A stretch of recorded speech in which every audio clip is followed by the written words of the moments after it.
So as you can see, this is a Masterbuilt smoker. It looks like it's seen better days, but believe it or not, this thing is about 2 years old. So it's kind of a mess. You have to excuse the mess. And I want you guys to give me your opinions on this. So I've talked to several people that have owned smokers. I used to clean this thing every time, and they would be like, oh man, that's seasoning, leave that on there. To me, it bothers me. What do you guys think about leaving all this crap on in your smoker for seasoning, or should you just clean it after every time you use it like I used to do?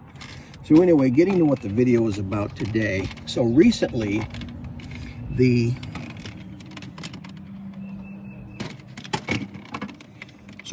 this control here, last year I had to replace this because it would not come on and it was giving me an error. This year, it powered up. The problem was it would not increase the temperature. So I'm tried hooking things up to it to see if what the problem was, and I don't know exactly what the issue is, but I believe it may be this element here that needs to be replaced. So this video is going to be me replacing the element. So if you're like me and you have one of these smokers and you're in a position where your element may be bad, come along for the ride and let's figure this out together. I'm gonna go grab me some gloves because of all the seasoning that's on this thing, as they call it.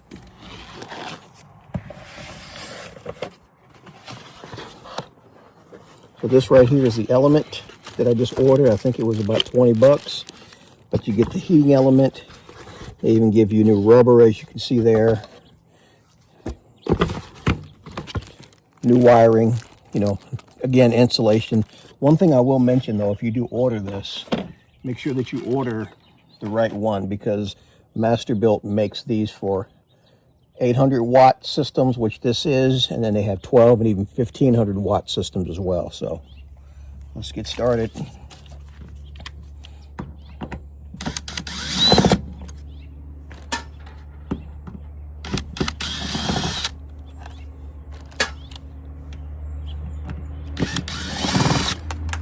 The more I think about it, I think I am going to clean this thing. We're right in towards the end of March, and I'm already out here grilling with my other barbecue grill. I love cooking meats on the smoker and stuff. So as you can see, that little rubber gasket is this thing right here. All right, so you want to remove that wire there. I'm thinking I'm going to splice, get some wire connectors, and I'm going to splice these wires to these instead of trying to go down in there and figure out where they connect. So that's my plan. But there's one little wire that's got a nut on it, so I want to try to get that off. And I didn't bring the right little pliers. So I'm going to go grab some pliers, but I'm also going to grab some other stuff. I'll be right back. Bear with me.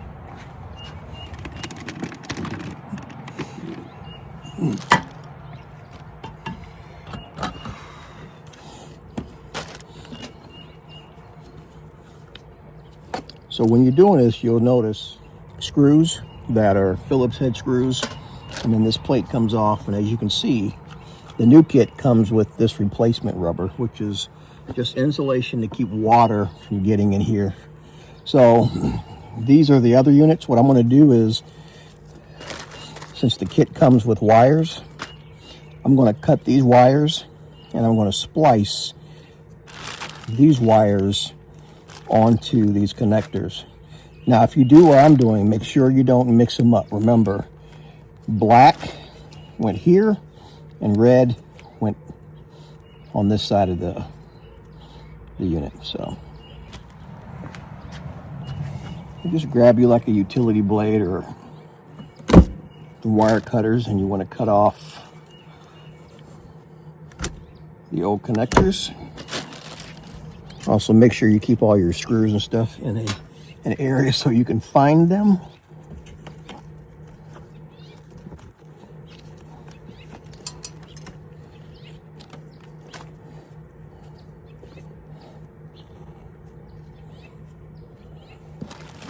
And then you also have another one. And these screws actually hold your heating element in place.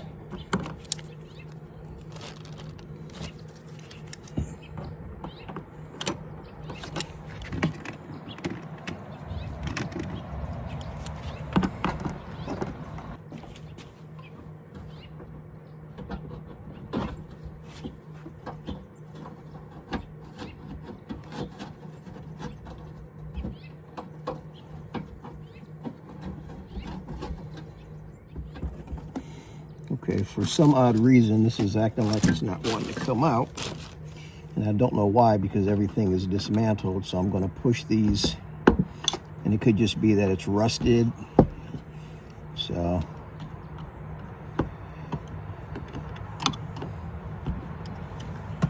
get them off. And just to give you a heads up, so before, when I would turn this on, it would come on, and all the dials and everything would work perfectly. It just would not increase past like 95 degrees.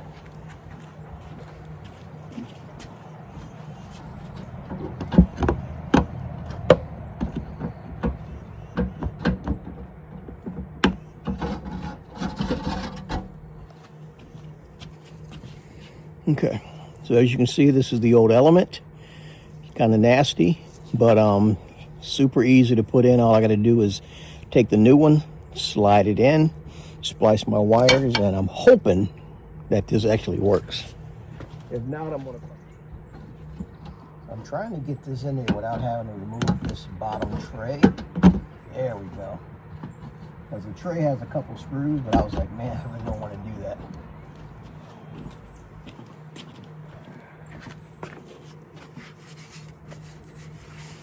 Okay, so as you can see everything has come through. So the first thing I'm going to do is I'm going to put on my washer and connect. And again, I told you guys, as long as you have basic skills, you can do this. I just want to encourage you, you can do this. Go. Shit.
So the one thing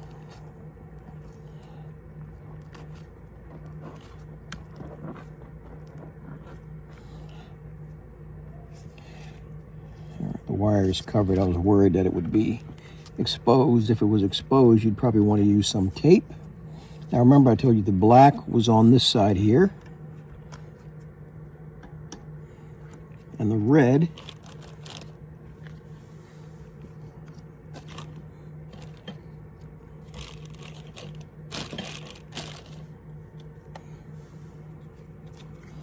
is going to be on the yard side.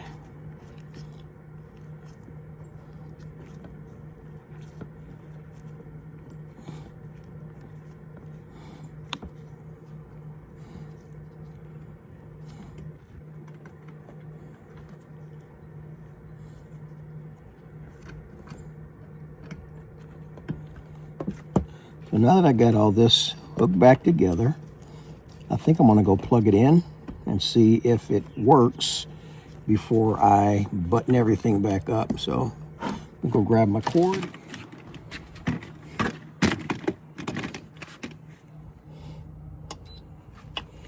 All right, so as you can see, turn it on. So what we're gonna do, we're gonna close the door.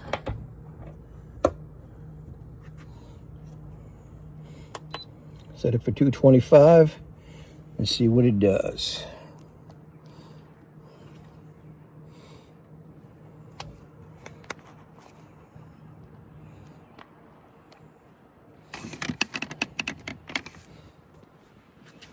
Just going to watch it for a bit. Now remember I told you before that thing would not move at all.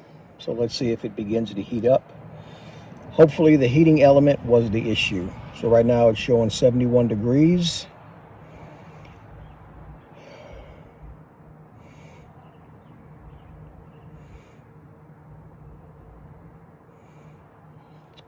Kind of concerning me because it ain't moving yet, but we'll give it a little bit.